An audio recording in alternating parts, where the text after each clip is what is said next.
तर कॅबिनेट संदर्भातली प्रत्येक अपडेट जाणून घेणार आहोत। पुढे एक मोठी बातमी आहे। आजच्या बैठकीमध्ये नुकसानग्रस्तांना मदत जाहीर होण्याची शक्यता आहे। भाजपचे आमदार राणा जगजितसिंह पाटील यांच्याकडून हा विश्वास व्यक्त करण्यात आलाय।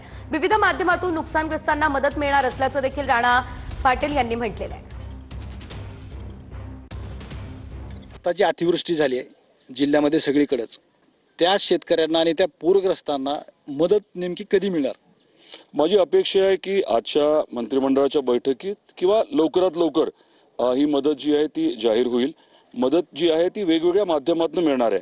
आपल्याला कल्पना आहे की SDRF NDRF चे निकष काही ठराविक आहेत, परंतु त्याच्या पलीकडे निश्चित सरकार जाईल याची मला खात्री आहे।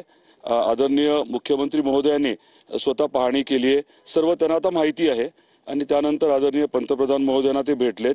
त्यामुळे अपेक्षा हीच आहे की मोठ्या प्रमाणात मदत उपलब्ध होईल। ओला दुष्काळ जाहीर करण्याची मागणी आपण पण केली होती। त्याचे जे काही निकष आहेत, म्हणजे कर्जाचं पुनर्गठन किंवा शैक्षणिक शुल्क माफ करणं किंवा शेतसारा माफ करणं, हे सर्व जे आहे ते निश्चितपणे सरकार करणार आहे।